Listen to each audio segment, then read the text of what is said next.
justice awaits you all with nasty big pointy teeth.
You really have to love just how much louder the bloody game music is over the VLC media player. That's just great, so it just like blares out as loud as possible. Ugh, always lovely. Good evening, everyone. I had no idea that was going to be that jarring of a transition. I hope everybody's having a lovely, lovely day.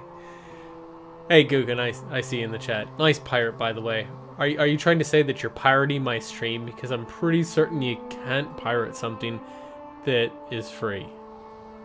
I'm just throwing that out there. Anyway, we are back once again with some Dragon Age. God, every time I hear this theme song, it's just so nostalgic.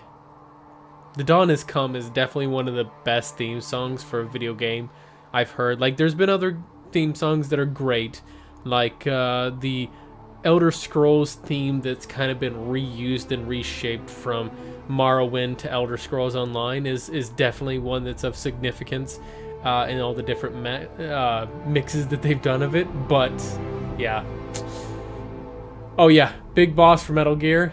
oh, I see. That's the eye patch, huh? So you're playing. Well, which big boss is it though? Is it Metal Gear Solid 3 big boss? Are we talking, what's his name? What's the Metal Gear Solid 5 one? Something Snake? Lucid Snake?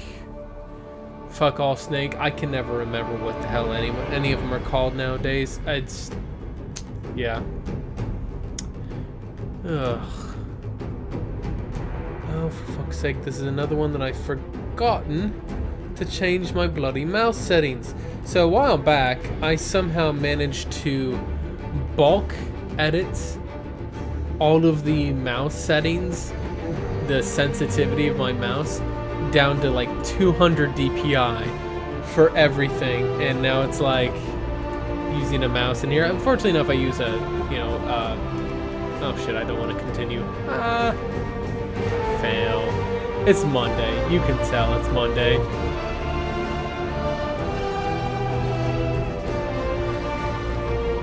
I wanted to go to the multiplayer section, but we saw how that turned out, didn't we? That game audio still seems really bloody loud. I feel like the game audio got reset because I had that like tuned way the hell down. Oh hey, anybody curious on where this is? This is literally right after I slayed the big bad dragon. Anyway, there's the audio settings. Yeah, what in the hell is up with that?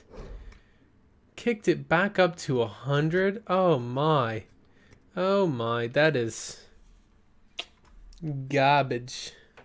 We have one word for that back where I come from. It's garbage. I'm not actually from any area of the world that would ever use that very horrible accent, and I literally am disrespecting any sane person that would say such a thing. All right, so real quick, I need to fix this fucking DPI because this is as soon as I move my mouse away. Oh my, it is so slow. It takes me like, yeah, oh god, it's so bad. It's so bad, guys. 200 DPI is not a sensitivity that anybody should ever use for a mouse. Ever. Oh. And I know what you're thinking. How ever did I get it to 200 DPI? Like, why would I set it that way? Well, I didn't actually intend to set it at 200 DPI. It was an accident. I, was clicking a button on my mouse to try and do a maneuver, thinking it was mapped to whatever the thingamabobber was. The button that I thought it was actually, turns out it was not mapped to the game profile I wanted. So instead of doing whatever action I thought it would do, it decided to instead just start lowering the DPI. So that's fun. Anyway, I know Wavebend is online. I saw him load up the game, so I'm gonna invite him in here as long as he doesn't fucking cheat, because he's a cheating bastard, and that's what he does. Not like it really matters at this point. I know he's in the Discord, but I don't think he really jumps in the voice chat at all, so unfortunately, folks, nobody's gonna get to hear Wavebend's scrumptious voice. Anyway, so last time I played this, and I kind of got a little discouraged when I brought the assassin in. And GG, guys. GG. You guys have been like, what the hell is he doing? Is he just sitting there talking on his intro screen? And I just looked up and realized I thought the stream had frozen. But turns out, no, I forgot to change my damn overlay. Pro stream, guys. It's definitely Monday. Well, at least my embarrassing moment of, failing at everything on the first one is not, there's no video evidence of it anymore. So, for the VOD on YouTube, I can just, cleverly make that disappear and nobody will know how bad I am at this game.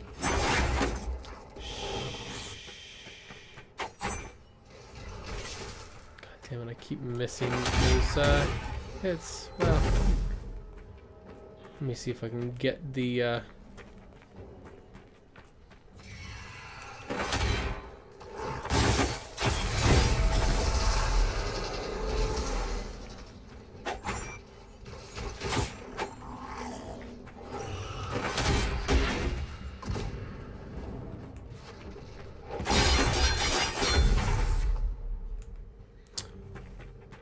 well, that's fun, right?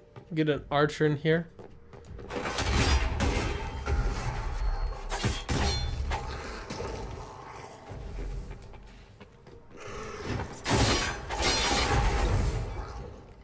That was 20 minutes of this stream. Oh, good grief.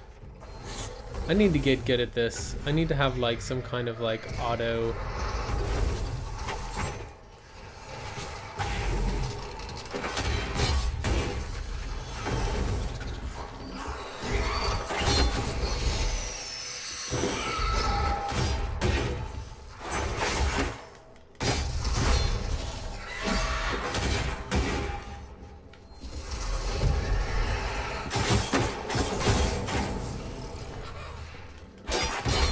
There's actually another guy in here. I know I missed it too until just now. It's fun, but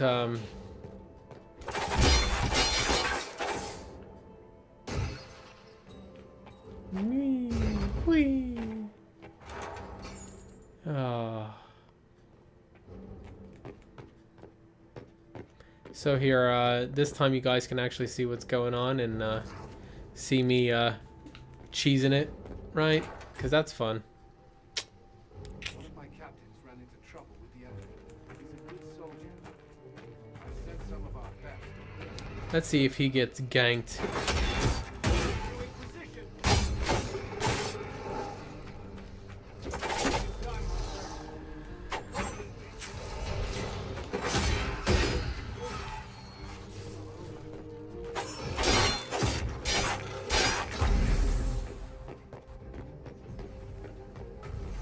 I think the important part of here is the loot. I love how it doesn't even, you know, you don't even know what it is. It just says loot.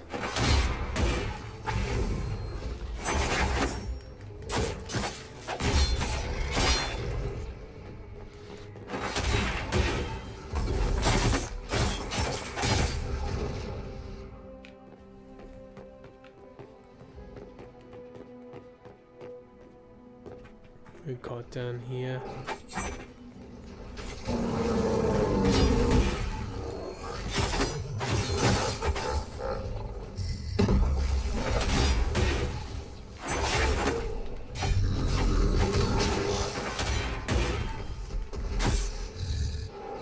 What is he even doing? How is he almost dead? Oh, mate, what the? What are you even?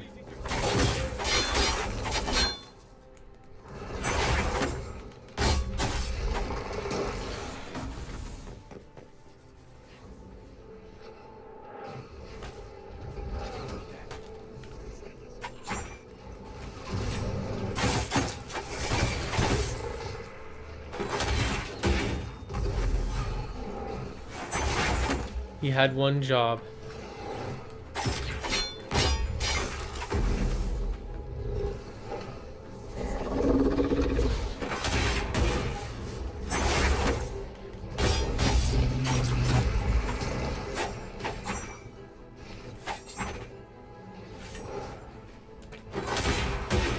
There we go. Well. Oh, he went and opened the door. That's what it was. I wonder how guys got past me. I wasn't even paying attention. He went and opened up the door and there was demons in there. Got himself killed off of it, and he's still getting himself killed.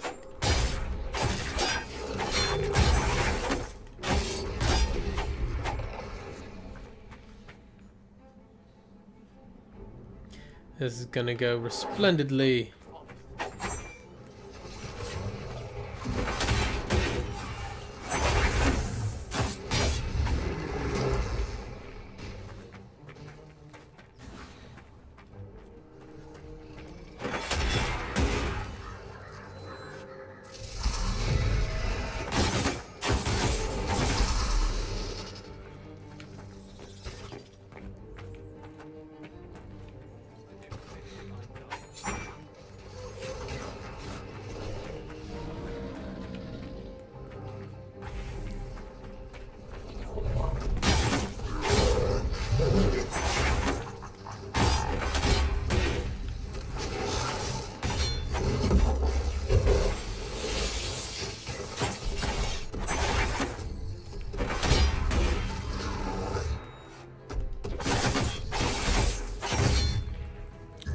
You don't fuck with the Blade Dancer, mate.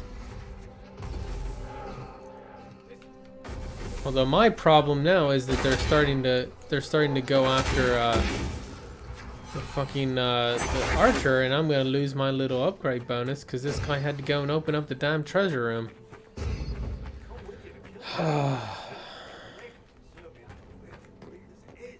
Oh, she can't do it because she has no way of flagging this. And he's probably gonna go and hit the damn port once I get up there. Oh, come on, mates. It's alright. We got this. Oh, for fuck's sake.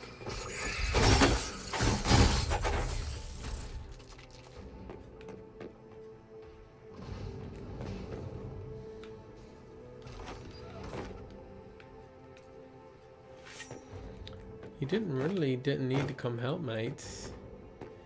Could have hung out at the end. I'm assuming, I'm gonna assume on there that he's probably a bit of a newer player, which is fine. There's a lot of these things that you don't pick up on, and I get annoyed in the moment whenever I'm like, oh no, why is this person dying? And then I like am sitting there criticizing them, and I think later on like, oh, you know what? They may not have knew any of this. These little intricacies that you figure out from experience. He likely has no idea. Moral of the story, mates, don't assume everybody knows the exact same thing that you do. Hopefully he grabs that. Is he gonna grab it? Please grab it, mate. Thank you. I'm like sitting there waiting for him to grab it so I don't teleport and ruin his access to it. So here's going to be the fun of it, though. This is my major concern, is that this guy's going to die and he's going to be permadead very quickly on here because, well, yeah, it is what it is. You know, newer player, not used to getting swarmed, that sort of thing. So I'm going to try to keep him alive the best I can. The problem is that he draws a lot of aggro, so...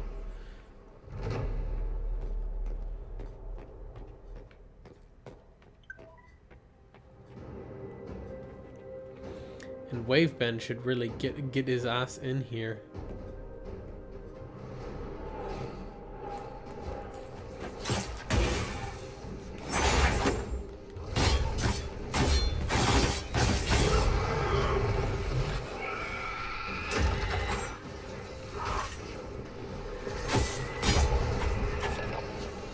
Yeah, he's not doing so well. He's already down to half health, and I'm not going to be able to keep up with killing everything, especially once the boss shows up.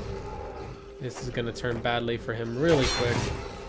All of the wraiths are just going to eat him alive. And there's my sweetheart.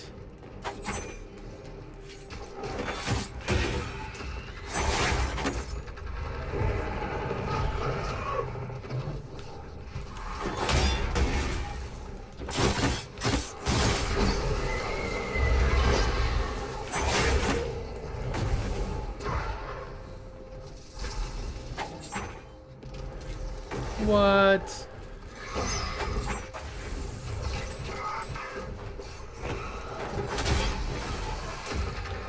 Oh, are you serious? Oh, good. Okay.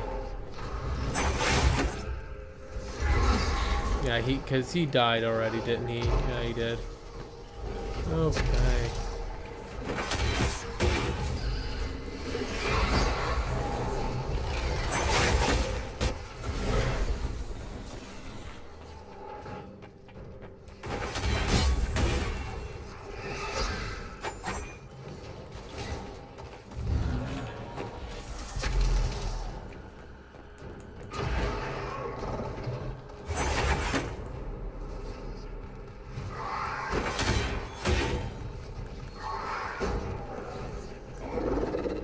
Those damn fear bugs, get the fuck off of me already. I'm out of line of sight of them. Nope. Of course it's not gonna fucking let the fear bugs get off of me.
He's getting down there.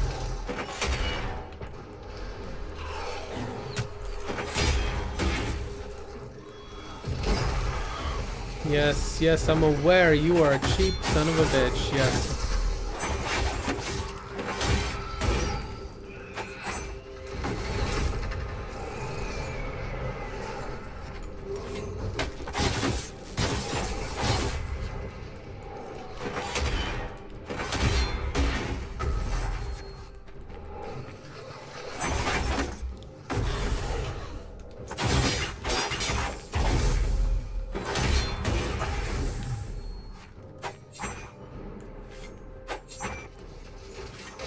You can't escape from that.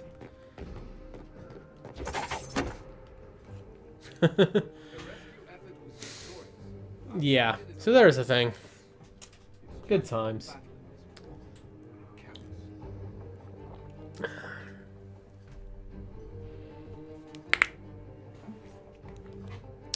On a positive note, we survived this time. Got some gold, got some loot. All good stuff. And largely, I'm just apparently helping this guy level up a bit more. Yeah, because I'm a nice guy, and that's what I do. So since I can't remember my play from that one, but I can now probably bring the elementalist a bit easier.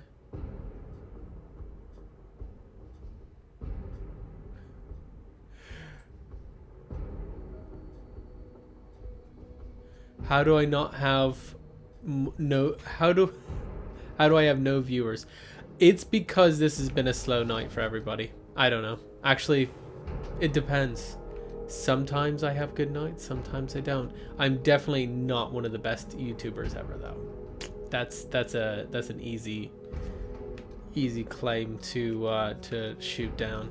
If I was one of the best YouTubers ever, then I would have like 50 gazillion subscribers, and there would always be a packed audience in here. I just have fun playing games. If people want to join me and watch, they're welcome to. If not, I don't mind.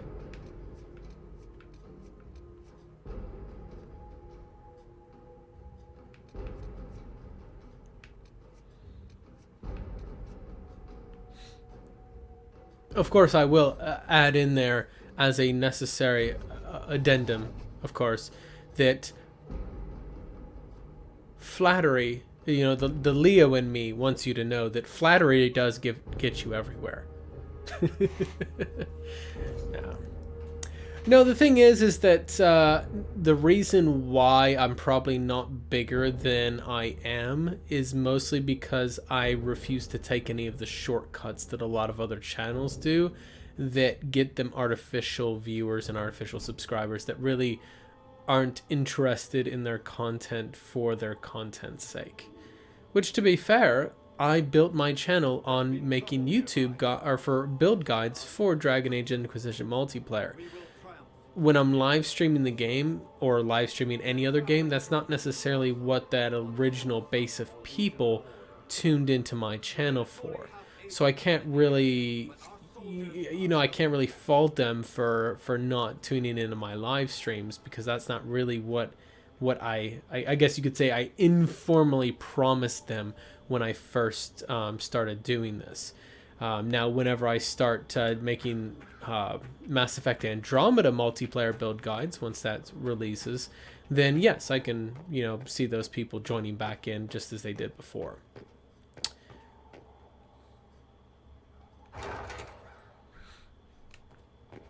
Well, no, and the thing is to be fair, I made those for the sake of I had fun with them, and I felt like there was a lot of people out there that were screaming and yelling that you had to do things a certain way.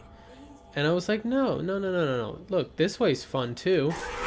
And it didn't necessarily make me the most popular, but I certainly had a lot of people that found them fun. The major thing is that when I have a, I obviously am kind of part of various communities nowadays that make content for different purposes, and I will notice a lot of them have a lot more subscribers, but they get less views than I do. And it's not necessarily any one way is better or worse, but I just noticed that that's the different way that my channel and my popularity evolved. There we go. That's what Winter's Grasp is for, everybody. It's for breaking pots. In case you were wondering, I've solved the mystery. That long range. Wait for it. Wait for it. Done. You can chill out, buddy. Where did this room go? Weren't there more people in here? I wonder.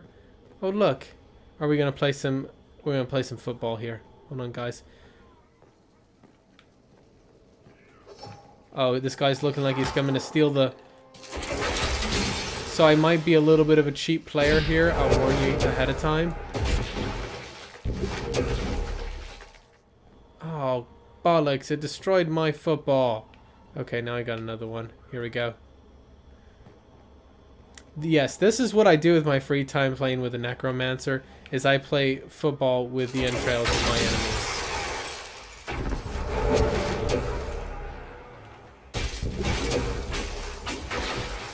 Alright.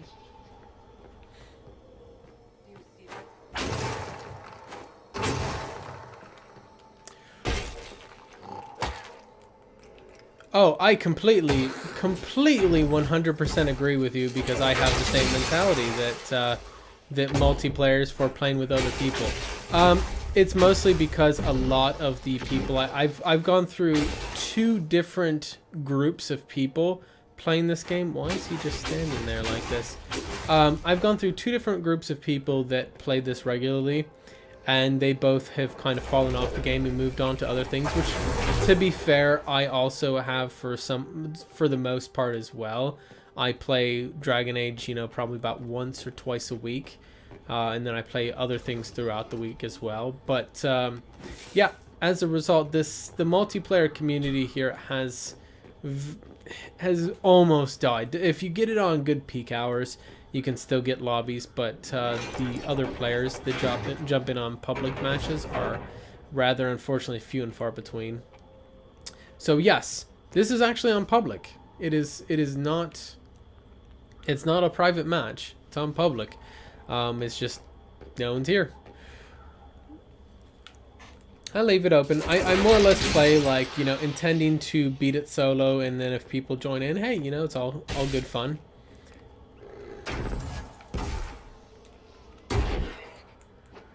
What? What the hell did not happen there? There we go. There we go.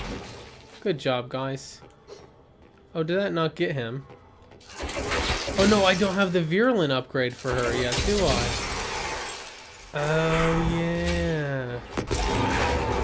Oh, you're all dead now anyway. Cheers.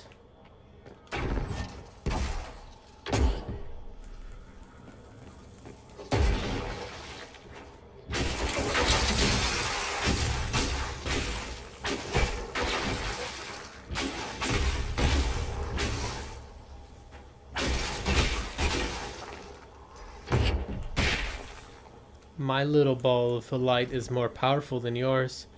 Cheers, babe. Alright. But yeah, I'm actually, yeah, unfortunately I play on PC. Despite the UI looking like it's Xbox, I'm actually on PC. But yeah, unfortunately, what really bugs me is that 360 got the short end of the stick. Well, PS3 and Xbox 360 got screwed, essentially. And I know it wasn't like it was something that BioWare intended to do. You could tell that they legitimately kind of felt shitty about having to do it, but they had to make the executive decision to cut support for those consoles, because I guess they couldn't afford it or something. I don't know. To be fair, the support in general got cut pretty early. No, I'm not a big fan of World of Tanks. I have tried it. It's just really, it's not my game, I guess. I have tried it before. A big one that the ones that I'm playing right now are the newest one I picked up is Rainbow Six Siege, and I'm currently kind of getting a kick out of that guy. It's a lovely bit of tactics in that game.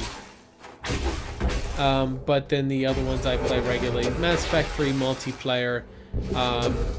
And then whenever I'm getting the MMO kick, currently I'll throw on Elder Scrolls Online, although, you know, I also do play SOTOR on occasion. Those are both, well, no, Elder Scrolls Online is a multi-platform game, so you can find that on consoles as well. I don't know if it's on 360 or not, though. It might not be. I can't remember when it released.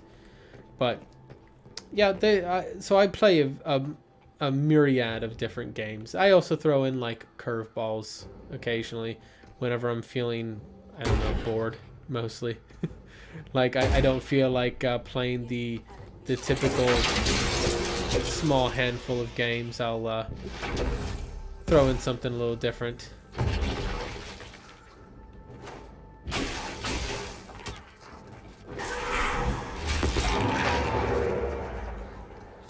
You should go on a little break, mate. You're looking tired. Yeah, you're looking really tired.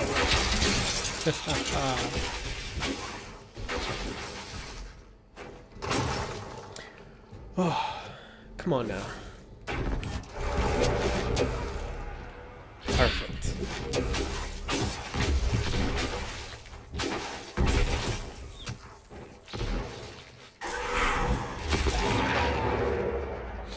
Yeah, my problem is that whenever I do play solo, my team tactics that I usually go by tend to go out the window.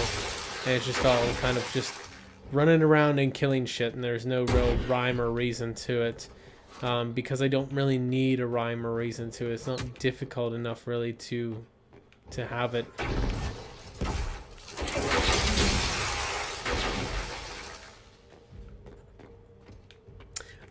At some point, I imagine that I will be that person that streams the single-player game, but I don't know why. For some reason, I just have something, like, I don't tend to like streaming single-player games a lot.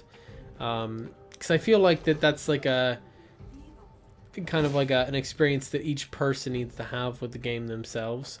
I can understand if it was like a first impressions, which I will be doing with Mass Effect Andromeda. We'll be doing some first impressions and all that stuff, but I won't be streaming the single player all the way through start to finish, because I don't know, like I said, giving my thoughts and feelings on how the game is working, that's one thing.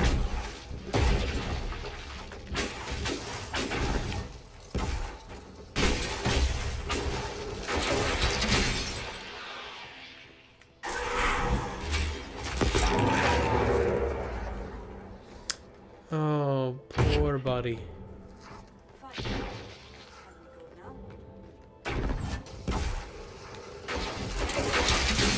And he's done. 4, 5, and didn't survive the 6th.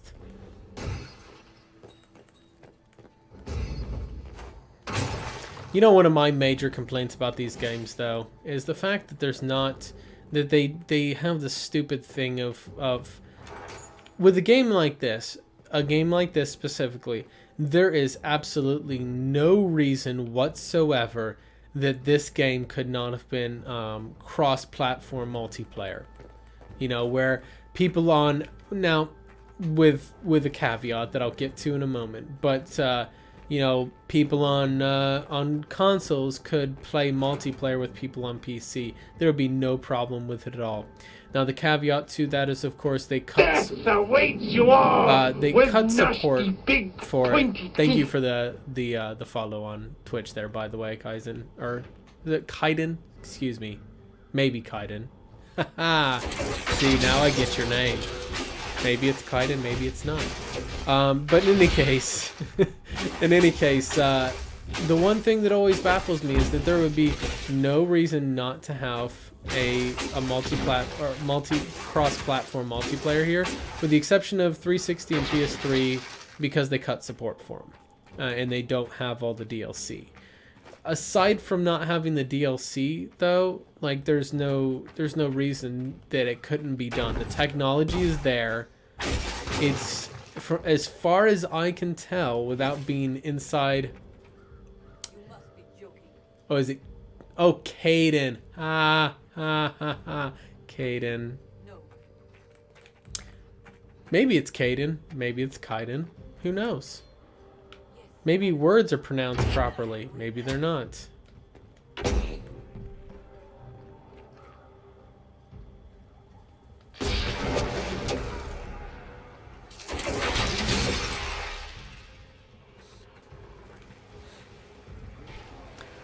Oh crap.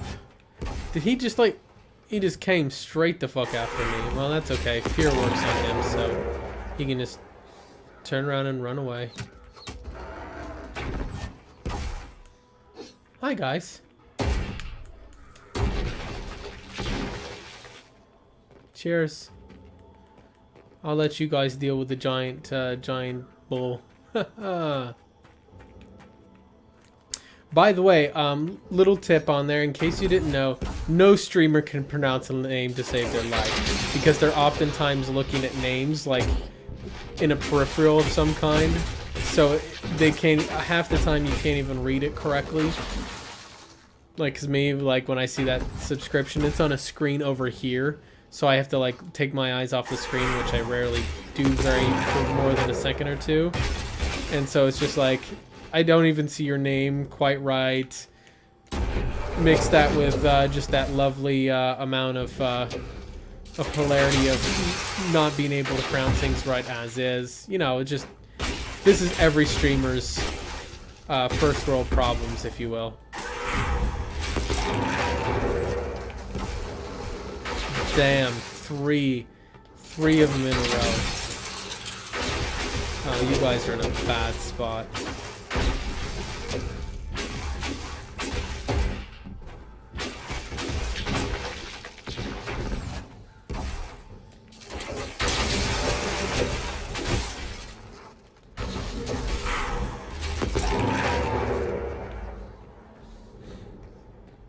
It's okay, guys.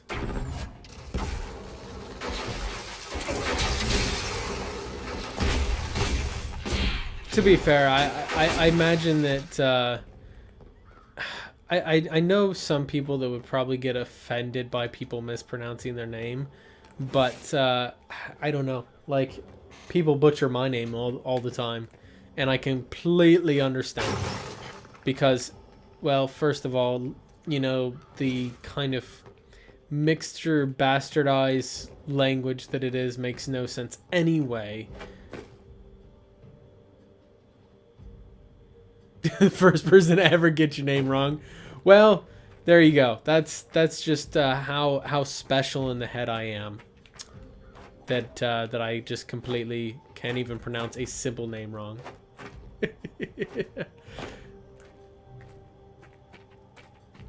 But no, I think, like, I've had people that can't say Angelus correctly. I mean, actually, that's pretty common. Most people will say Angelus. Angelus. Like, because of that TV show, you know, Angel, back in the day, the vampire angel, everybody's like, Angelus. Oh, there's a fucking guy back there. For fuck's sake, what are you guys keep doing? Are you having a tea party out there? Is that what's going on here?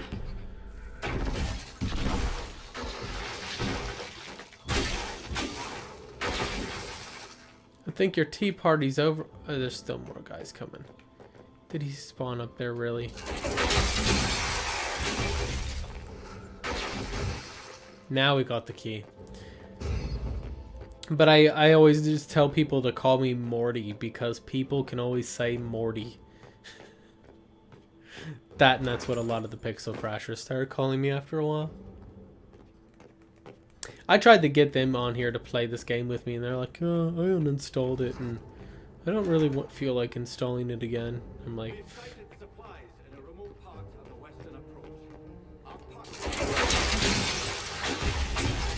That assassin thought he was going to go somewhere. Hi.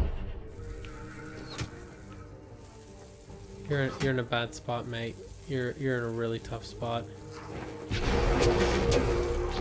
You just killed your buddy. How does that feel? How does that make you feel, knowing that you are now a pile of entrails that I can play with? I mean, look at that. Look at that. Oh.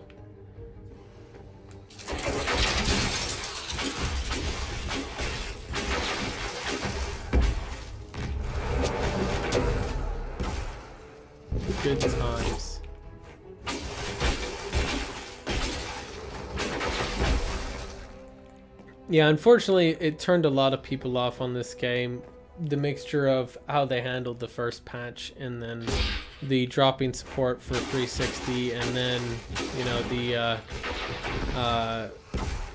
the fact that the promotion system just classed out so many people out of having any challenge late in the game. So it was kind of like a mixture of bad design choices that unfortunately kind of really hurt this game from being as great as it could be. Where's this damn ice mage at? I found you now, mate.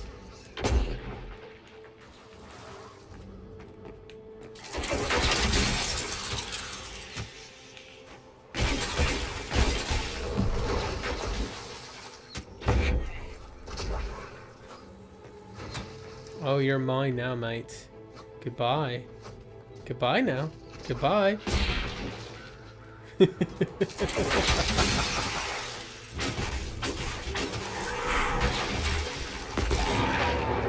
And that is how you land a perfect fear. Oh god. 2, 3. Did the last guy die? Oh no, he's got too much health. He won't die from it. He's dead now though.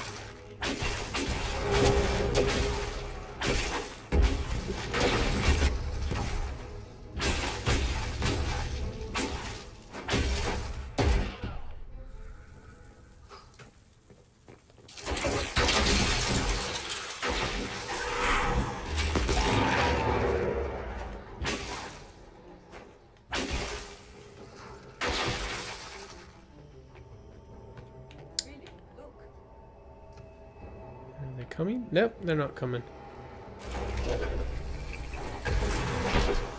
Of course they are. As soon, and you see that, right? As soon, the very moment that I go and click and open the door. Hey guys, guess what? You're all dead.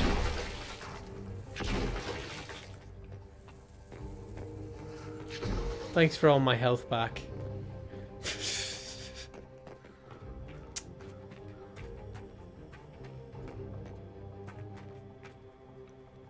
I know it's not, to be fair, it's not necessarily the gameplay. There's a lot of games that actually are actually good games, and I recognize them as good games, but they just don't interest me. There's unfortunately I'm not always good at clarifying off the bat whenever a game or I guess excuse me, express it properly when a game. It's not that a game is bad. It's actually literally that it just doesn't interest me. That's all. That is literally the gist of it. That is the whole kit and caboodle. Is it just doesn't interest me.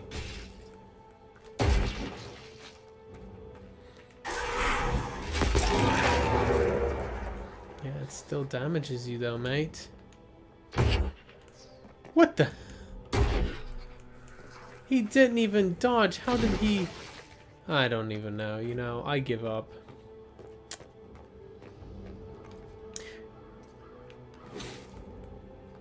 Yeah, a game has to have a certain pull to attract me, and this is a conversation I've had to have with people before about, like, say, one of the Pixel Crashers was like, oh, you should get into playing World of Warcraft since you like Elder Scrolls Online and Star Wars The Old Republic. And I'm like, it's not whether or not they are good games or not. It's literally just that I don't like that game. Like, it just doesn't interest me. Yes, I'm talking as I'm exploding everything. You know, it's just the aesthetic, whatever. It's also that I like highly strategic, skill-based games in a lot of cases. This game probably being one of the few exceptions because it's not skill-based at all. As you can tell, I'm playing sloppy as hell and I'm still just acing it because cheap shit. Yeah, I don't like Dark Souls just because the aesthetic. It just doesn't draw me in. I don't hate the game.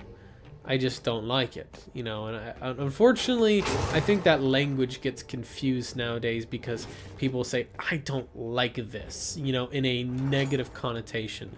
When I say I don't like something, I mean that as a neutral, like, I don't like it, but I don't dislike it, if that makes sense. But it is what it is. There's a lot of games out there that just aren't for me because they don't appeal to me. The world doesn't attract me.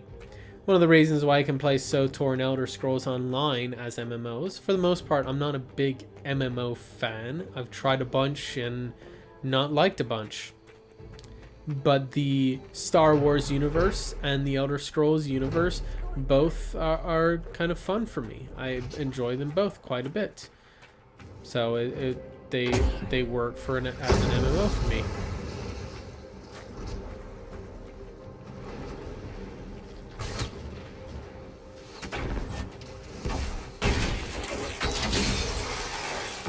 Did you think you were going to escape from me?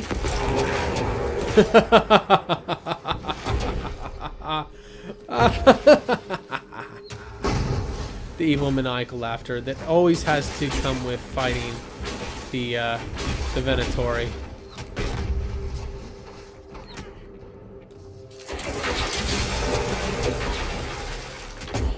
There we go. That's my little fun toy right there. And going down. Oh, he's got a little bit more to go. Let's give ourselves a little bit more room. And there he goes. There he goes. There we go. Beautiful. Beautiful. And he's going to go down here any moment. And then he also infects them. This is a good way to just stagger out your opponents. Although, I don't think they take DOT.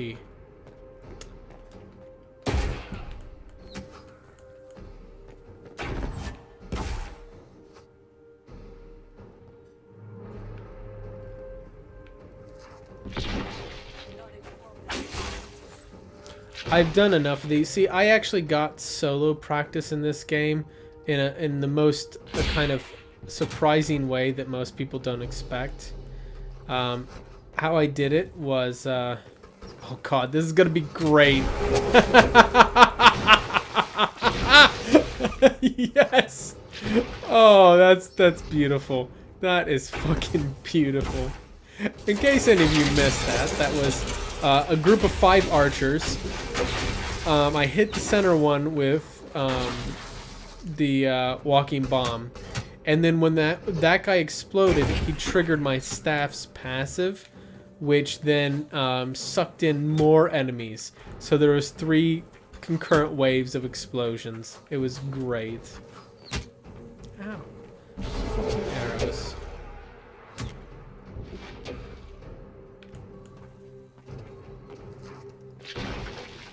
Okay. Oof. Those arrows whizzing by my head, I tell you what.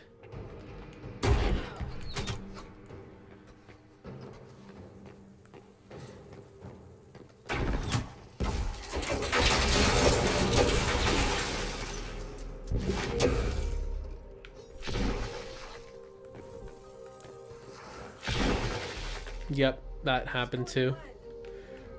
She is actually surprisingly strong on there. So, by the way, I'm on, first of all, I should specify that I am on threatening here. I am not playing on perilous difficulty. I probably could with her. It just takes a little bit more time and patience, that's all. It's largely the same tactic, but I don't know if you're catching the specific tactic that I'm doing here with this. It's actually very easy to manage this boss room with her especially, because she has a very unique way of filtering out the skinny mobs, as I call them, the little weaklings.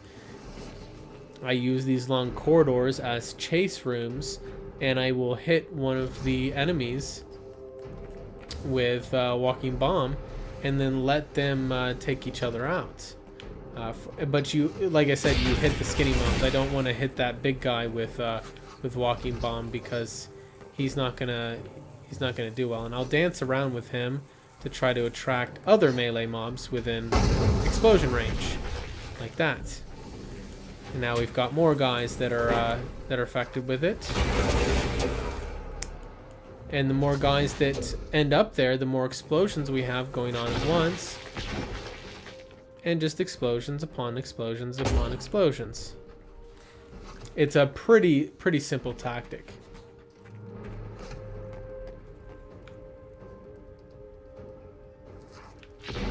That missed. That, on the other hand, was an epic fail. Oh, for fuck's sake. Oh, it's out of range. I'm just sitting there getting fucking pegged. Ugh. There's a little bit too many archers out there. I love that she now has her staff stuck off of her there like that.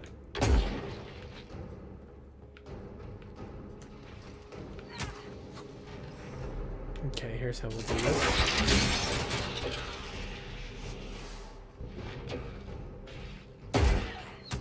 There we go.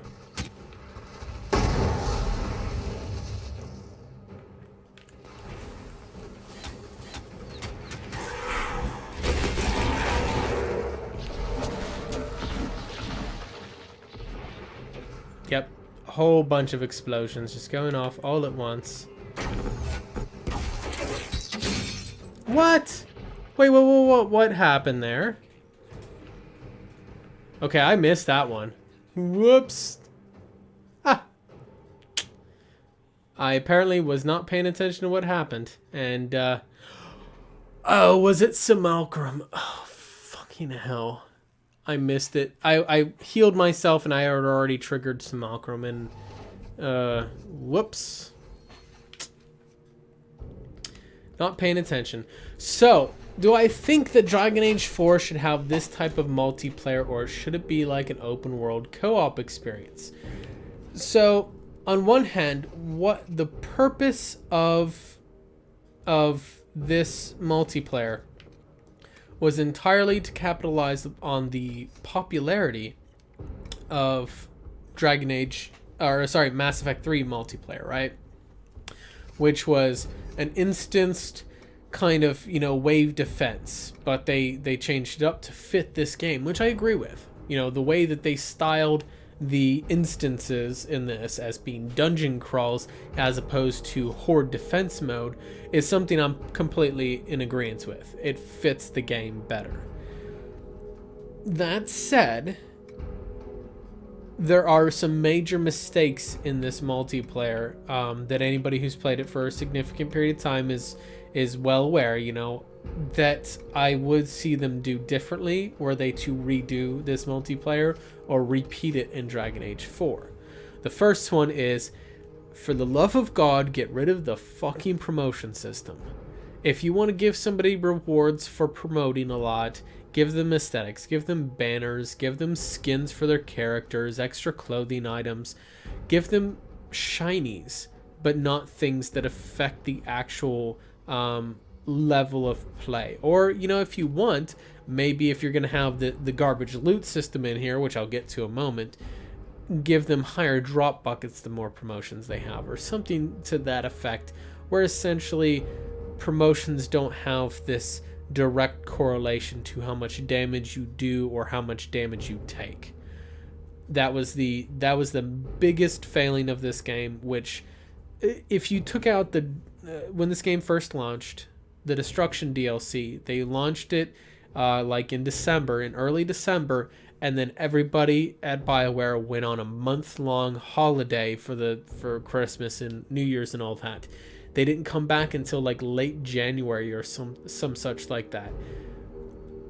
The Destruction DLC broke the multiplayer like in a very significant and impactful way. Like, whenever you would have enemies that would essentially, as far as I understand, get stuck off the map, so they wouldn't you couldn't kill them, so they would drop the key to move you to the next zone. So you would have like 80% of your multiplayer matches you couldn't get past the first zone.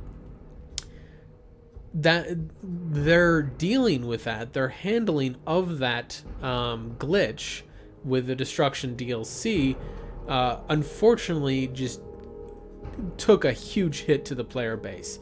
They lost, I want to say, probably 75% of the multiplayer player base 2 months into the game being out. You know, like it was still in its infancy. People are still getting accustomed to it. It hadn't, like, it was different than Mass Effect 3's multiplayer, so people weren't quite used to it as of yet. So it was kind of this new thing, and it pretty much got screwed. And then after that, then the promotion system really showed its evil colors, so to speak, in that the promotion lords, people that just play the game and non-stop grind promotions in this game, they found themselves quickly without any interest in the game, because there was nothing for them to do. They would one-shot every enemy. They would take 1 damage from every enemy. They were bored, and I can't argue with them. That sounds boring as fuck. Like, there's no fun, no challenge, no anything in the game. Because even I have, you know, you can see on here, I've got virtually no promotions. As soon as they gave me an ability to stop promoting, I stopped promoting. The only reason I did promote early on was because of the fact that was the only way I could reset character stats, so I could try different builds with different characters. You can see all the newer guys added with DLC, 0.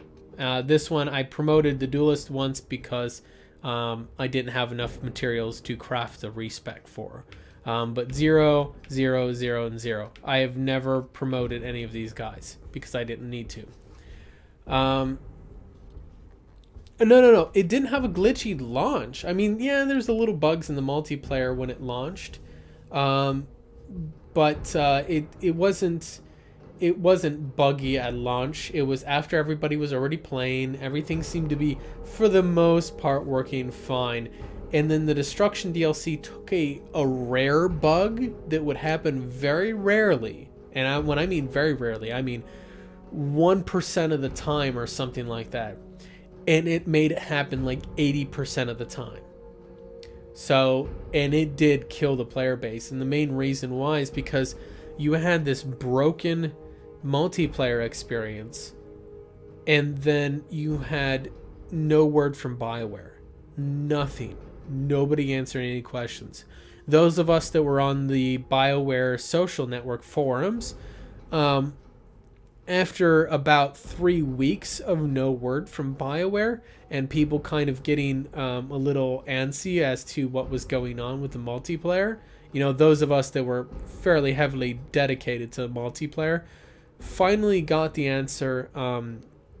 And I don't mean to, and I'm not saying anything bad about this person, but one of the developers from BioWare tried to help field questions the best they could.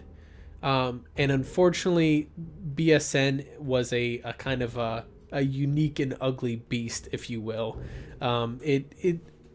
It was a sometimes good place for discussion, and other times it was very fickle. It would turn on you and turn into the ugliest, nastiest cesspool of hate that you would ever see. So it was kind of this mixed bag. But this developer tried their best to kind of field questions and say, okay, hey, what's going on? And they were not very well equipped to do the community manager thing. It takes a special, thick-skinned individual to be a community manager, and this person was not it. Unfortunately, that led to the banning of a little bit more of a prominent YouTuber for the Dragon Age multiplayer series, and then things kind of went downhill from there. A lot of people left. You found yourself rarely finding matches. Now, after that point, after they fixed the bug, it slowly started building itself back up. And this is where I said at the beginning that I had 2 groups of people that I played with, right? 2 groups of people. The first group was pre-Destruction DLC. And I had a group of people that I played with very frequently then. They dropped off the game in that after the Destruction debacle. They didn't want to play the game because it was a broken mess, and I can't really fault them for that because, well, it was a broken mess. Ugh. But then after that, I had another group of people that I started playing with earlier in the year, who were, well, largely promotion lords. It is what it is. And the kind of unfortunate part about that is they class themselves out of being able to play really anything meaningful with me. Because they ended up, like, one of the guys, I swear to Christ, he had 800 total promotions. I'm not joking. He had like 800 promotions. Another one of the guys had like 400 or something like that. These guys were all really hardy players. And I, of course, refused to promote. So if we were on Perilous, I could keep up. I could not die in Nightmare, and I played a few matches of Nightmare mode with them once they released that. But they, like, at that point, BioWare had realized their mistake of the promotion system, and that all the people with high promotions were getting bored. So they released Nightmare and Heartbreaker, which were modes specifically designed for high promotion players. And what did that do? It was a mode unplayable by anybody without a, like, we'll say 200 promotions at bare minimum. That's not what I would call a tenable solution to a broken system. In any case, so yeah, so there's that. And what happened with those promotion lords is, so they got to play their Heartbreaker and Nightmare, and they were like, okay, this is nice. Some of them kept promoting. Some of them kept going ad infinitum, promoting, to the point where even Nightmare and a Heartbreaker were no longer a challenge, because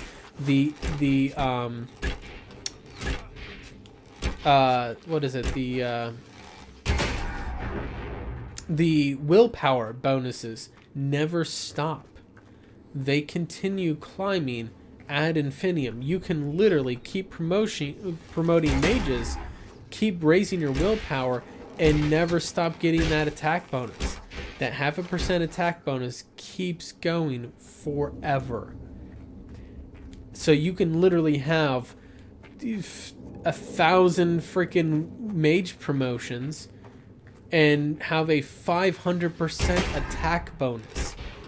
Like, that means that literally every attack, that 192, that 300 damage you see I get for critical hits, 200 there, yeah, that means that does 5 times that amount. Every single arrow does 1,000 damage. That's not even a special attack. I do a special attack like that, that's 2,500 damage right there. Like, the damage numbers were skyrocketing. And they got bored because that's boring. Nobody wants that. And then so naturally they all left, and now you have these modes. There's a handful of people that still play Heartbreaker. I'm aware of them. They're like, when I say handful, I literally mean a handful, a very small group of them. And yeah, everybody, all the rest of them quit because they were bored as hell. They had nothing to do. And that was the end of it for them. And it's unfortunate, but that's what happens when you make a system like that. It's broken as hell. And that's essentially what that did, is they just no, they didn't need a cap, because even hitting the cap still divides players. Like Mass Effect 3 was very unique in the fact that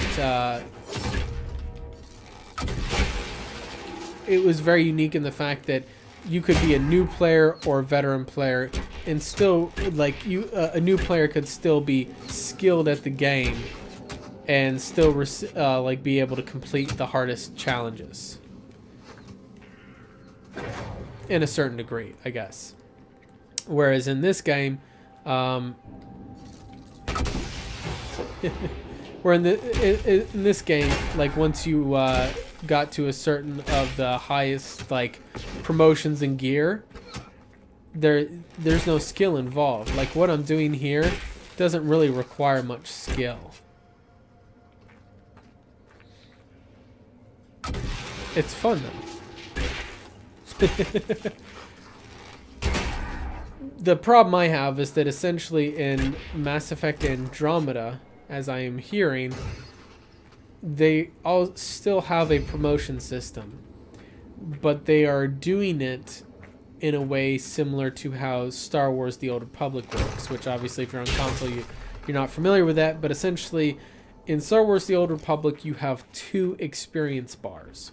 You have your character's experience bar, and then you have what's called a legacy experience bar.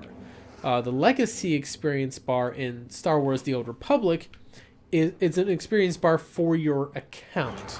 So if you have 6 characters, they all have their own experience bar, and then the legacy one follows them across, right? It's the same experience bar for your whole account.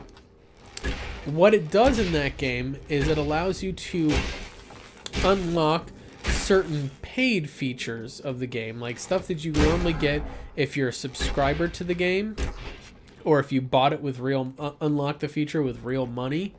The legacy levels allowed you to unlock those features, without having to pay real money. It's kind of the classic way of balancing out the free-to-play mechanic. In Mass Effect Andromeda, conversely, they're not doing that. They're having a legacy promotion bar, essentially, that whenever you promote a character, it increases that legacy XP bar, and then after a while of you increasing that, you go up a legacy level. The legacy level gives bonuses based upon, like, I'm trying to remember, each type of player that you, or a character that you use in multiplayer, whatever it may be, is assigned to a kind of a role similar to this game, where you have rogues, warriors, and mages, right? And like the legacy experience bar is specific to those classes of enemies, rather than the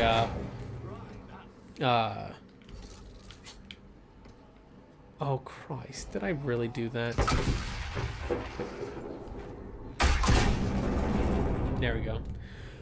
So it's specific to the kind of class of characters. So you get to level 5 warrior legacy level or whatever, and then you get a certain bonus to that to all of your characters based upon it. So in this game, you promote warriors, you get constitution, right? Gives you extra health, gives you extra, I think, melee defense, right? So in that game, say they follow the same thing, say promoting heavy soldiers, right? We'll say soldiers are the warriors, right? Following Mass Effect 3's terminology of classes. So a warrior is a soldier in that game. Say every time you promoted your soldier, you get 100 legacy XP. And whenever you need 500 legacy XP to get to level 1 soldier legacy, whatever. Just trying to give it a cohesive name. Once you get to level 1 soldier, you get 50 extra health for all of your characters. So you get to, and then the next level, level 2 legacy level, takes you 1,000 XP for soldiers. So you, instead of promoting a soldier 5 times, you now have to promote a soldier 10 times. These are, by the way, just hypotheticals. This is not actually how the game's going to be, but this is just an example. It's your standard leveling system. Each subsequent level takes more XP. So therefore, it curves upward. Rather than just being a static line, Dragon Age Inquisition's just a static line upwards. Promotions, each promotion always takes the same time. From promotion to promotion, you just get a character to level 20, promote 20, promote 20, promote over and over again. It's the same thing every time. This way, by separating out the promotions into their own segregate system, their idea is to slow down and kind of add a curve to the promotions, slow them down. The higher your promotions get, the harder they get to increase. The problem is, though, is they still have those garbage ass fucking promotions. The promotions are the problem, or the stat bonuses are the problem. They should not be giving out fucking stat bonuses for this, and that was what I kind of was saying, is that it's not how fast you get the promotions, it's what the promotions give you. And unfortunately, I don't see them changing that anytime soon. The problem I have is I don't understand why they are so insistent on these promotions when it was never a thing in Mass Effect 3. Promotions gave you the EMS thing for single player, which a lot of people didn't like. But instead, they gave it something that absolutely breaks the difficulty curve of multiplayer. So it's like, so instead of breaking the single player, we're breaking the multiplayer. That seems kind of silly to me, but all right.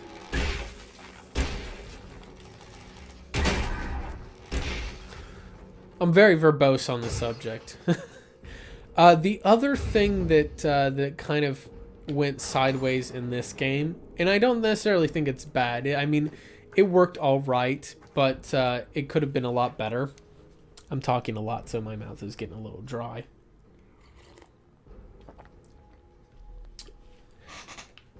Something else that really did kind of go awry in this game, and it's a minor nitpick, if anything, was the loot system. In Mass Effect 3, the loot system was, first of all, guns in that game were their own complete segregate system, separated from the ability powers of the characters. So I could have, you know, an N7 Fury Adept with an Avenger 1, and I could still be fairly competitive. Obviously, I just would not be shooting my gun a whole lot because, well, it would be practically useless. However, in this game, my abilities do a percentage of damage based upon the damage of my weapon. So that means that in order to be competent in certain levels of play, I need high level gear like this Bow of the Griffin. It's not the highest level gear. There's many bows that are higher than this, but it's a level 20 something unique bow. So it's you know, it's higher up there on the chain of things. That in and of itself kind of presents a problem unto itself, is that tying the ability damage to weapon damage. In theory, I can see the thought on this. On paper, it sounds good because it essentially kind of gives you this flavor of, hey, as you get stronger in the game, as you get better gear, your abilities feel like they do more damage. Okay, you know, I can see it on paper working, but that's not, it didn't work that way. That's not the way it worked at all. How it ended up working instead was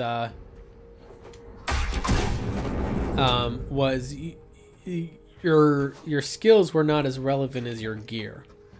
Like what I like had to offer in terms of skill and knowing how to move around cover and dodge around here doesn't really matter. If I have good armor and a good weapon so I can deal enough damage, all the skill in the world just goes right out the window. And that's not a joke. That literally is the way this game plays.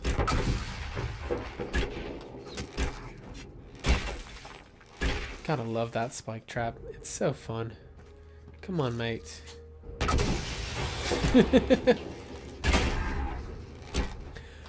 But the other part of the loot system that really kind of went sideways on them too was the fact of Mass Effect 3 had a depreciating loot system.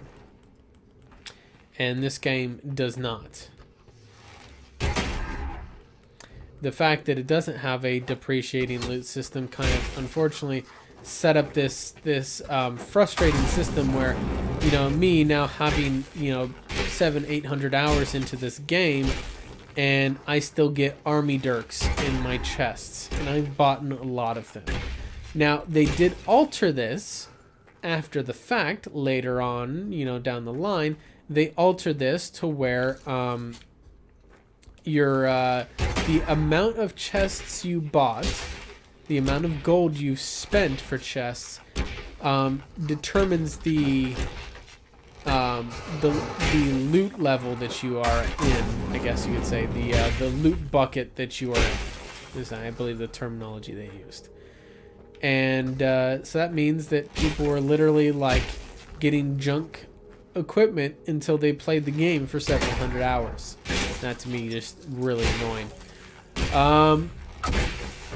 What armor am I using?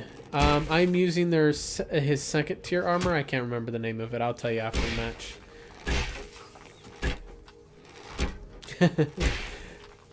Caden, you have a good night, sir. Thank you for listening to my ranting. And I got your name right. Maybe Caden. Maybe next time I will get your name right.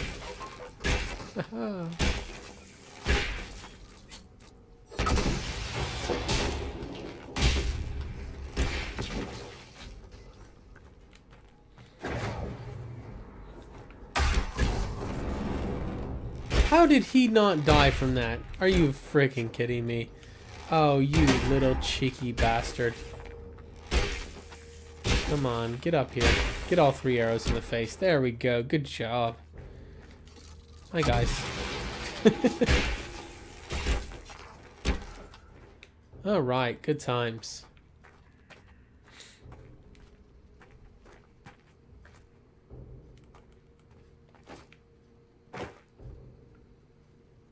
There's more enemies. I know they're here. Where are you, friend?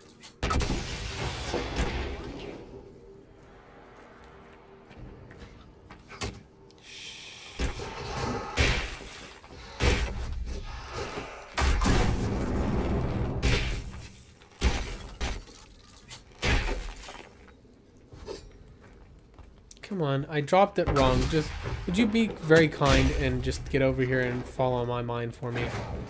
Here we go. Thanks, guys. Great job. I love your show.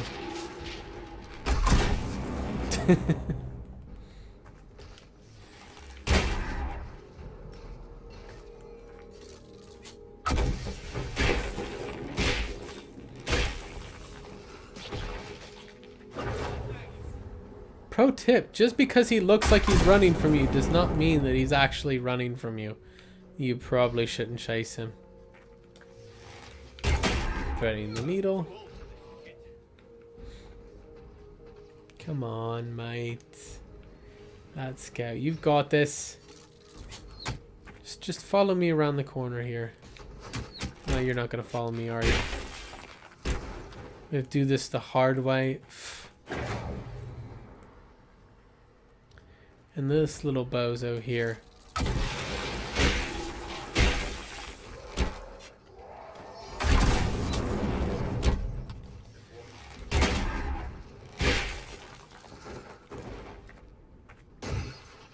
Oh, that was the last one. Oh, for fuck's sake. Yeah, I think this is the... I'm trying to remember the name of this armor. But he's got a glorious hat. That's what I love about this armor. The hat is just fantastic. That is seriously the best hat in the game, I'm pretty certain. Nothing like it in single player.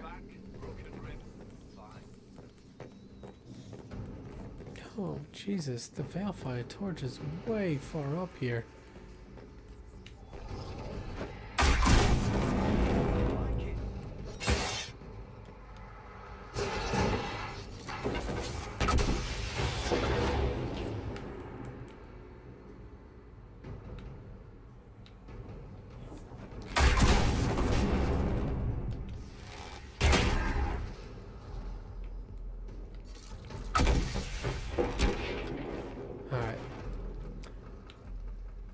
Oh, fucking hell. We're just running.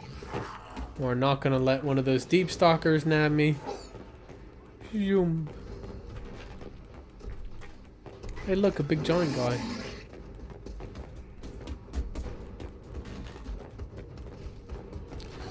This in general just looks like a bad day.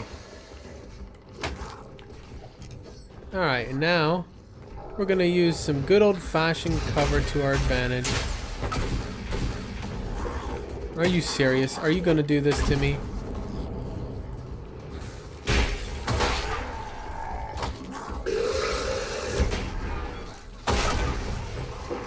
This is not in your advantage here, guys. I'll point this out to you.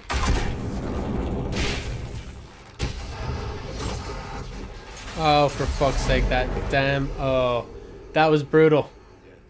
Brutal.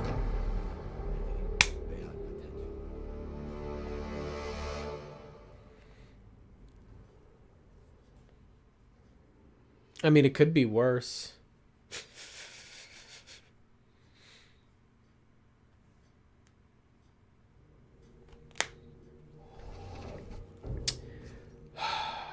Could be worse. I could have been playing with a class that I'm actually good at.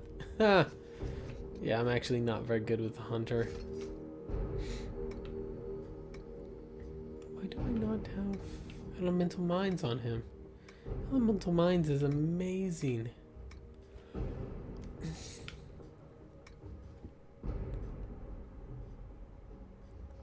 Yeah, there's also that one too.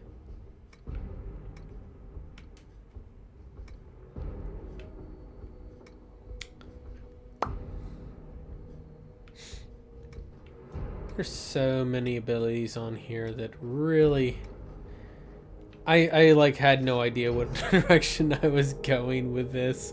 I realize now. We're definitely getting that though. I think I was just grabbing abilities just for shits and giggles. You know, because that's also part of the fun of this game. Oh, I was going to see what the armor was real quick on the hunter.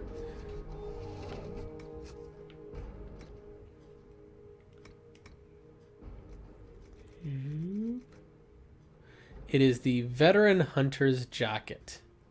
That's the name of the armor.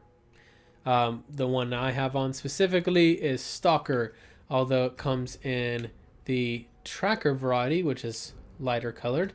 And then you also have the Chaser variety, which is darker. I think originally, if I remember this correctly, the Stalker variety was actually brighter colored. I'm probably going to switch it to the Tracker. Did I have anything? Oh, no, that's why. I had Cunning and Range Defense on there. So no, I am going to stick with that.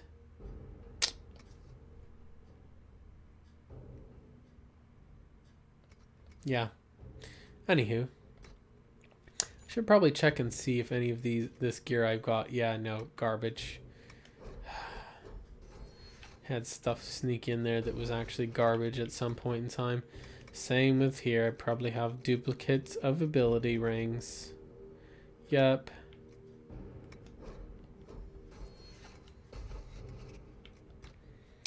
And upgrades. Nope, that's fine. Superb Frost Rune. I will take Superb Runes all day. So let's switch it up to the Keeper for the last match of the night. Let's also buy a chest, because I love chests. I love getting a whole bunch of garbage to salvage. You know, that's... See, like, as many chests as I've bought, right? This is like level 20 common, whatever. Level 13 rare, useless to me. Level 11 armaments, useless. A Master Rune, useless. Like, I go chest after chest, salvaging all of this shit. Like, I can definitely tell that the grades of loot is higher because I rarely get assassin, or was it called army dirks that are level 1, but I still get really low level junk that I have always had better. Like, and it's like, well, look, I just salvaged 8 items. Yay. Out of a chest. I got nothing useful. You know, with my mages, like at this point, I most of the time use the Kingfisher staff, although... not sure why this person had the Fury of the Veil on, but, you know, Kingfisher is hands down better. Except it is ice, so if I was going against frosty enemies, you know, maybe it's not the best, but it, to me, feels like it's just innately better than any other staff I have. I'm pretty certain it is. I mean, the staff of the dragon, that has no rune on it. What? Oh, that's because it actually is not that great. It's got, no, it does have heal on kill. I guess it's not that bad. Kingfisher stuff, though, is obviously better. This is the only item I have that is actually of Jaws of Hakon weapons, which are, you know, the level 26 weapons on here. This guy is actually pretty useless to me. The reason why is not the stats aren't bad. I mean, it gives you that nice attack bonus, but otherwise it's it just to me feels largely useless because it's got no other tertiary effects like Veil Strike, Mind Blast. Okay, that's kind of pointless here. 20 magic for 10 seconds. I guess that's nice. But, you know, that's 20% damage bonus of not being hit for 5 seconds. That gives me 10% chance for Walking Fortress. Like, all these guys give me something. That guy largely gives nothing. So that's why it's like, you know. Oh, no, I guess, no, Bow of the Artifice is not a hack-on weapon, I don't believe. It's fun, though.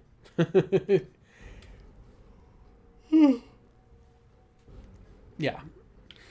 So, I don't know. Alright, so let's go ahead and get in here. Last mission for the night. So she's got barrier. I've got to remember to use barrier, of course. That's very important. And I do have clean burn, chain lightning. Alright.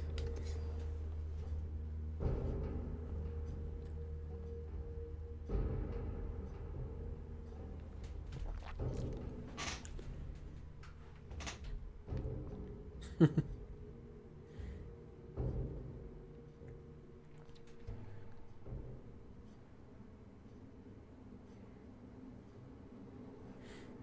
been a request for aid.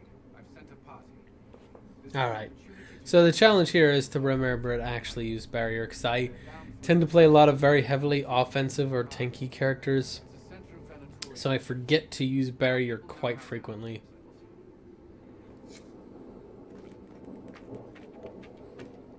Shouldn't be a big deal. Famous last words. Any bets on how long I actually last on this? We'll see. I'm gonna die in like the first round. Alright.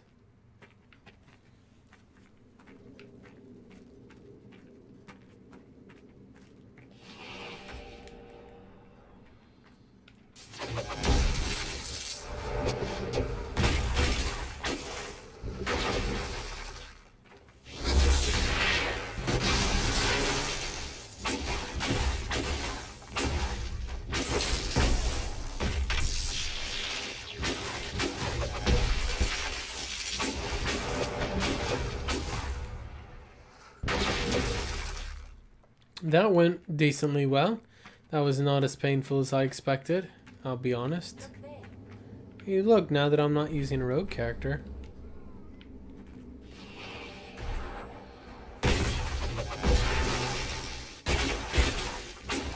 can't remember if she has static charge. If she does, that's probably a useful ability for her to have.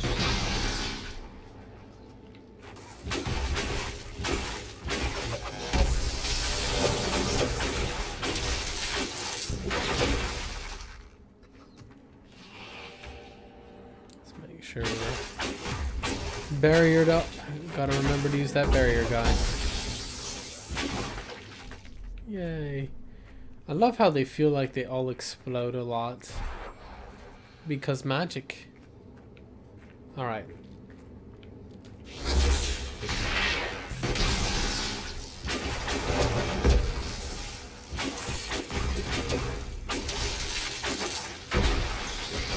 No other enemies aggroed on that. That was interesting, to say the least. Did we finally get looks like a very Irish person in here. Grovane. With a level 20 Venatori Heartbreaker. What? Okay then.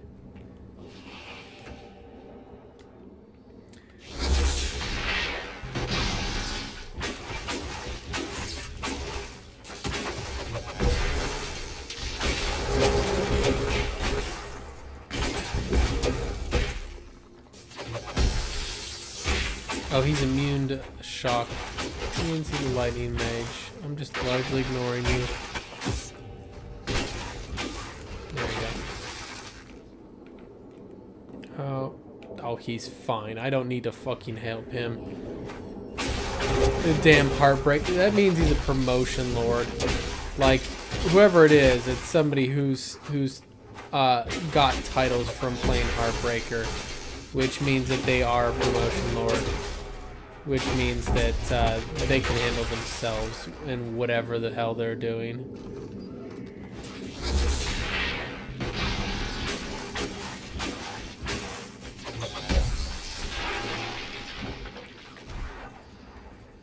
Come on, guys. I really would love it if you would come around the corner.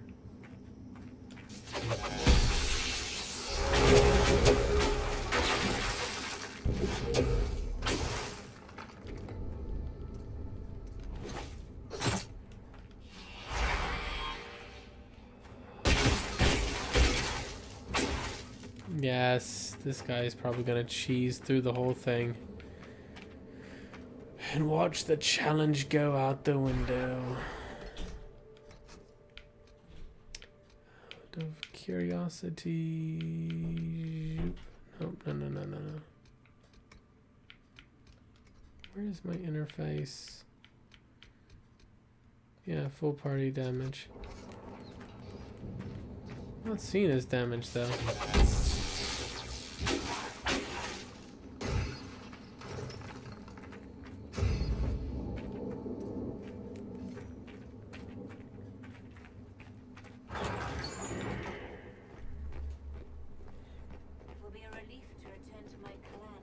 Let's see. I'm really certain that I could see everybody's damage. I've sent a team after an enemy target, proving quite troublesome for the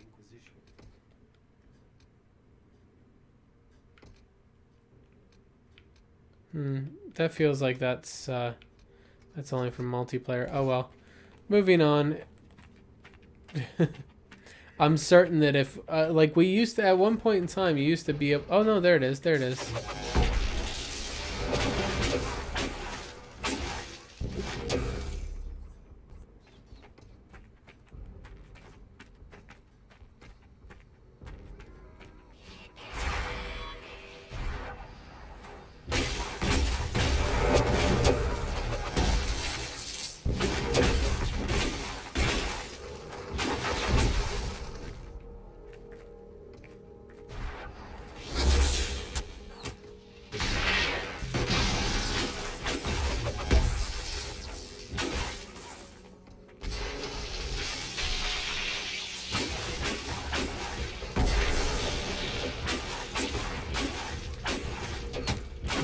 I feel like either this person has somehow trolled the title, or they're really playing back and playing reserved in order to not seem like they're just bowling over me. I'm not gonna lie, because you don't get a Heartbreaker title without actually fucking being badass at the game, and playing a level 20 Silent Sister means it's like guaranteed that you're just like a you would steamroll whatever.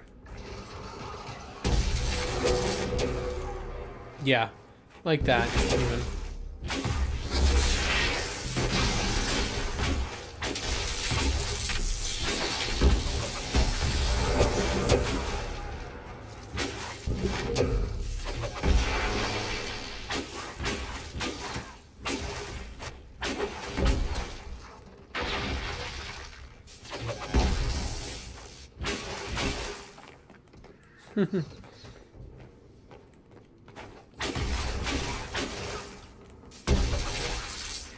My thing is that at this point, it would be casting barriers at this point kind of silly. I mean, he's even giving me barrier. That's how sad this is getting.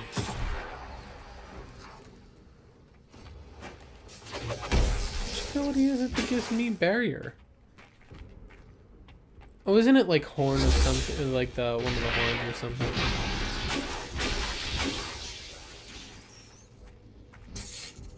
Yeah.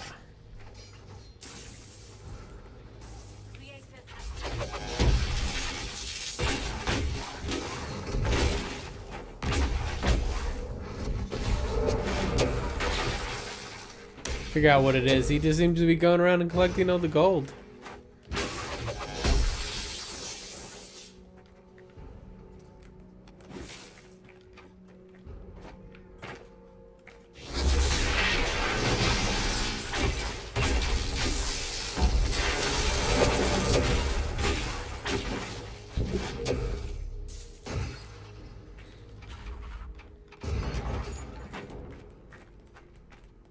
That name sounds really familiar.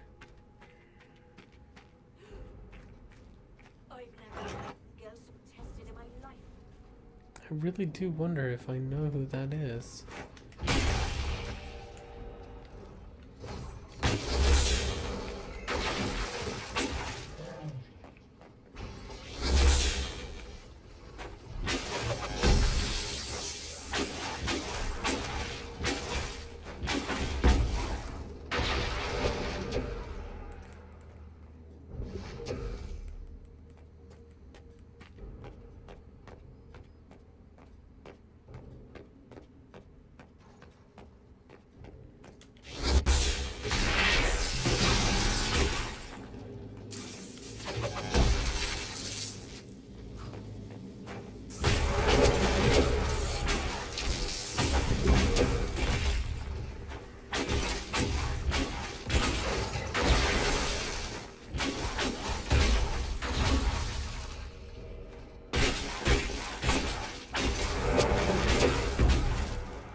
I tend to play just really fuck all care if there's a, you know, another person in here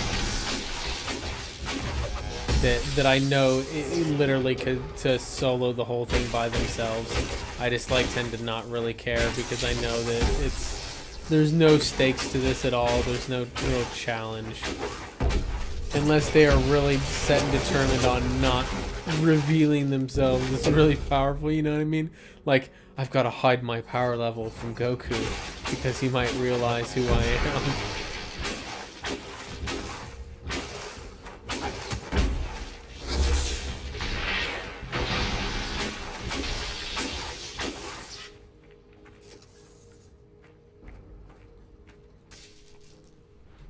Static Cage is amazing.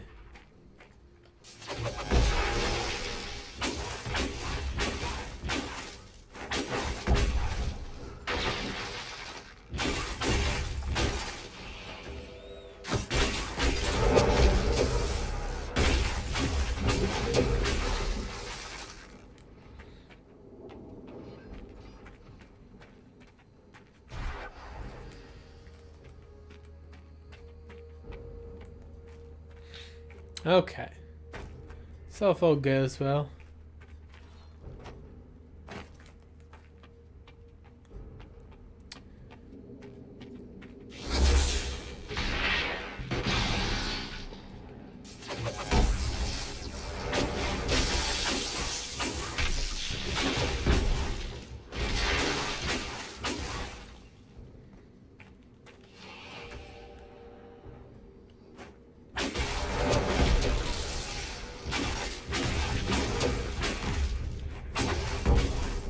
Yeah, they're just, the person's just literally standing there behind me, like not even trying really, and that's fine because I imagine I wonder if it's someone that's actually on my friends list and I wasn't paying attention, because there's no way that you would join in a threatening match at that level.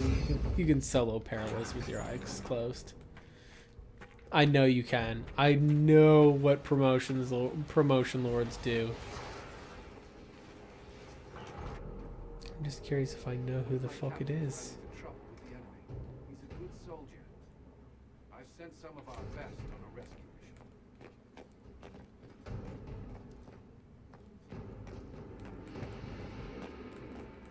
Over here! Just in time, my friend. It's Hakon, yes, Hakkon. But yeah, this is the one. This is the one that you upgrade it, and the top half of the staff disappears because, you know, lore reasons.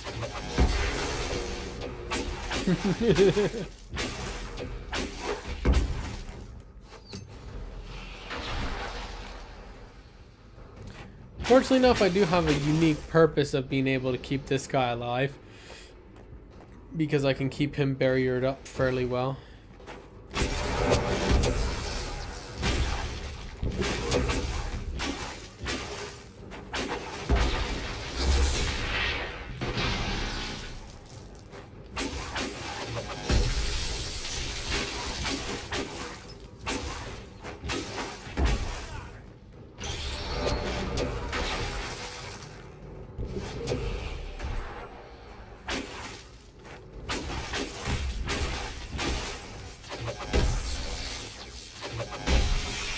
There we go. Finally getting some good stuff in there. I remember that one, Hawken. That makes me think of the mech game that you can play, Hawken.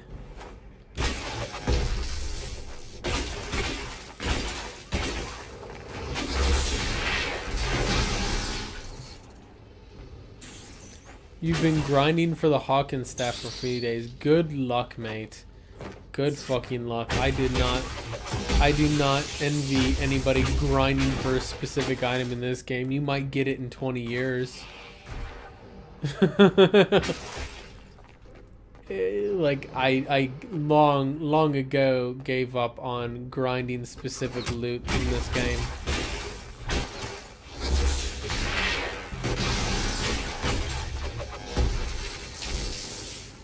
Okay. Stay behind him.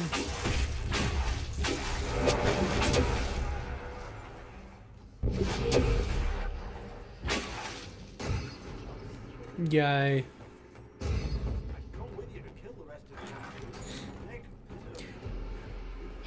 Like I said, this largely feels kind of silly. I don't know if there's actually any point to be. I could probably fall asleep and just he or she or whoever it is would solo this with probably a certain degree of comedy. Hell, I could solo this with a fucking Silent Sister. I guess that kind of makes it moot, doesn't it? Yeah.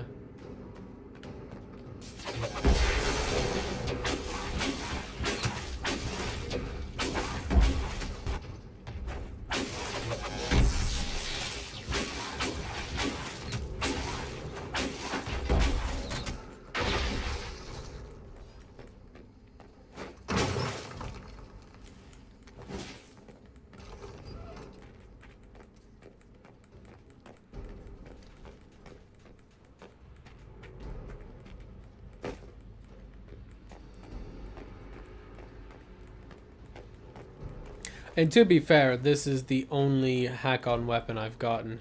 Most of the other stuff I got is just your standard high-level fare that you get level 23s and 24s for the most part, because I haven't done a whole lot of dragon kills on Nightmare and Heartbreaker. It is what it is. You know how it goes.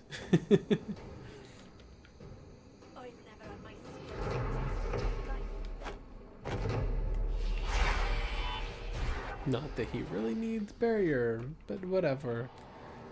For shits and giggles, guys. Shits and giggles.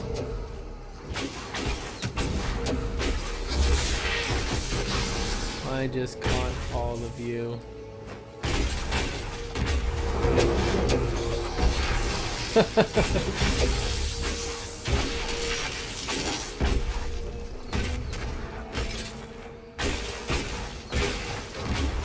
He can literally face tank. There's literally no point in us even running anywhere.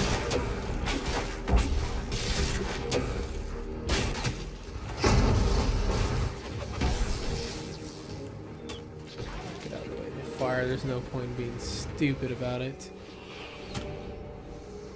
Oh, the jar of bees, guys. He saw the jar of bees come out. We know he's serious. And I know what you're thinking. Why the hell am I face tanking with a keeper? Like, that's a poor strategy. Yes, it is a very poor strategy. Especially with all these bloody archers standing back here just popping shots off of me with no repercussions at all.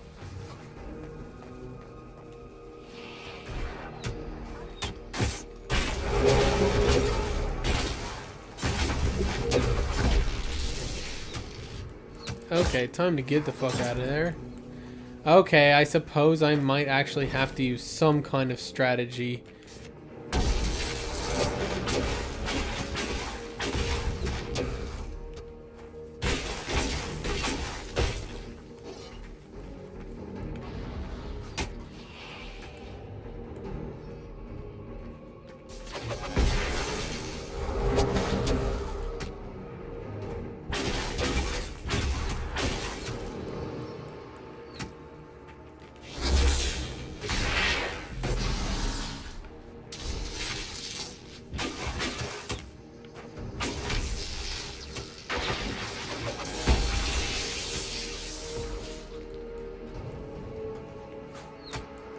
That's a stealthy guy.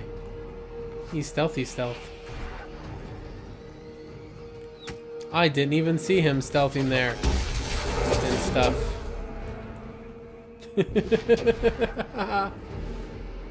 Oh, where is he at? He's probably killing all of the enemies, and I just feel like I'm doing work because there's just so many of you guys here.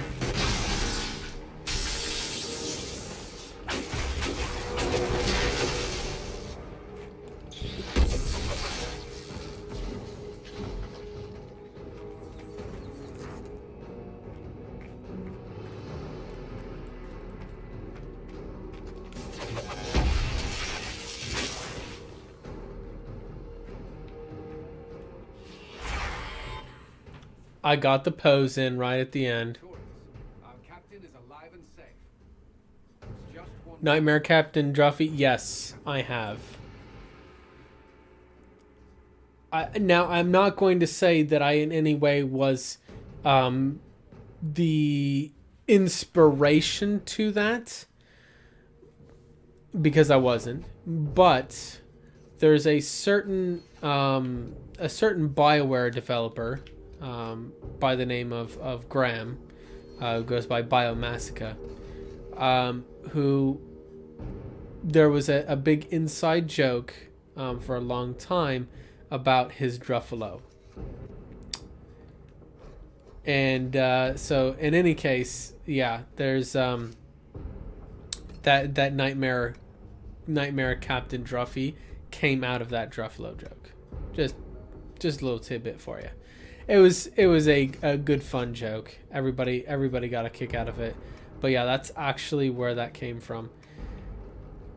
There was one of the build guides I did at the end, right about whenever this joke was starting to kind of come about. I mean, there was actually one of the highlights here I have on my Twitch channel that was from that Druffalo fight. But one of my build guides I did, at the end, there's a little segment where I give a shout out to Graham for the Druffalo, because it was some silliness. I think it was the Alchemist build that I did that had that little shout out bit in it.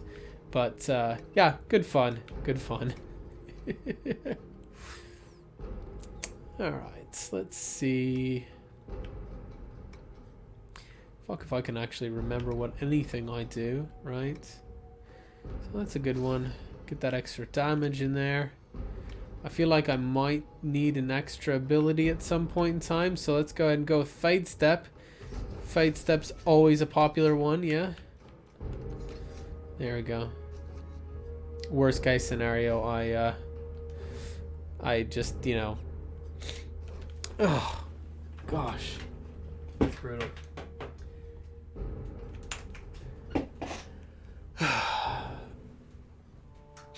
Yeah, I've done a few of the harder missions. I believe I actually died on Nightmare Captain Druffy the one time I played him with a bunch of the other higher level players that I ran with. I am technically not high enough promotions to do it myself. I was being carried. There is absolutely no way that I would not admit that I was being carried on there. But it was good fun. It was very entertaining. In any case, though, yeah, a lot of people hear me kind of gripe on about this game, and it's because I really see so much potential, and I really love the multiplayer in this game for what it offers. There's just those few. It's kind of like. It's like finding a hair in your soup. It's the most delicious soup you've ever tasted in your life, but you find a hair in it. And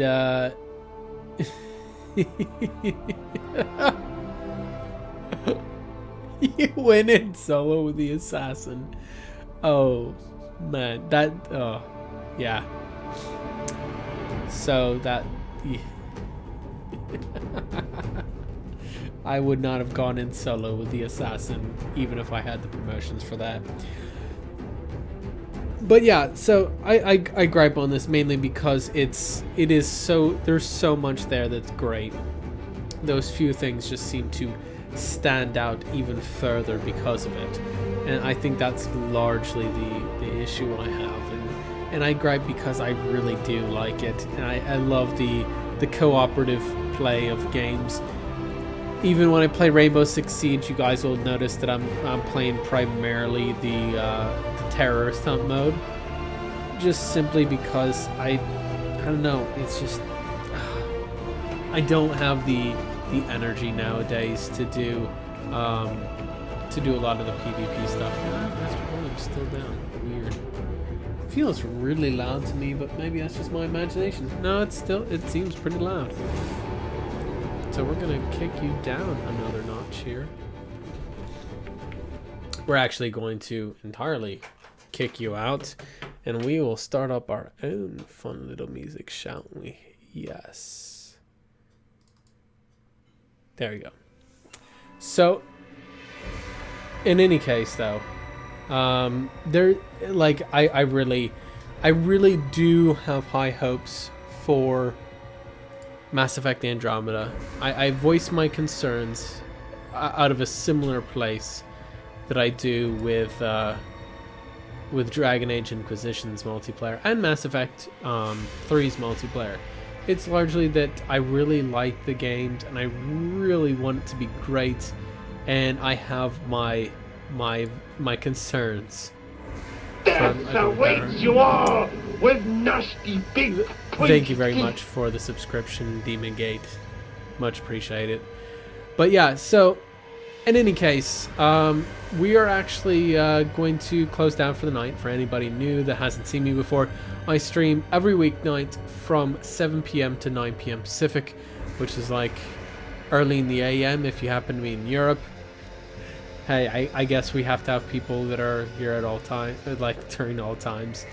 But we are going to, I think since the two other mates that are on my stream team, Size 16s has a bunch of viewers on already, so he's doing good on his stream. But Justicar Steph only has a few people playing with her, so and they're both playing Mass Effect. So I think I'm going to throw it over to Justicar Steph tonight if you're watching me on Twitch.